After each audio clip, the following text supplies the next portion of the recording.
100% ng tapos ang rehabilitasyon ng Dumuklay Bridge sa Batangas City ayon sa City Engineers Office. Nagbabalik sa report si Paul Hernandez.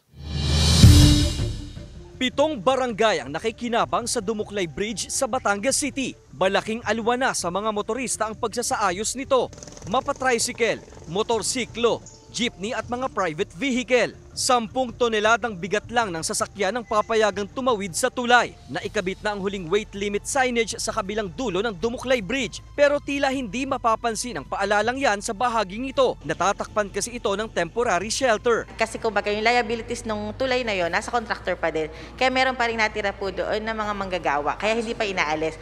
Pero po pag i-turn over na sa government, aalisin po natin yan. Sa kabuuan, ayon sa City Engineers Office, 100% nang tapos ang rehabilitation project. In principle, yung scope of work natin, finish naman na siya.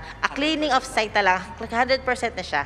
Naalis na rin ang humps malapit sa tulay na naireklamo na noon. Bagamat maagang natapos ang pagkakagawa, tiniyak nila ang kalidad ng rehabilitation project. Lagi naman po natin din na-inspection yung ating site na bagamat mabilis po natapos na ating contractor, is safe po at saka maganda po yung pagkakagawa at pagkakarehab ng ating tulay po.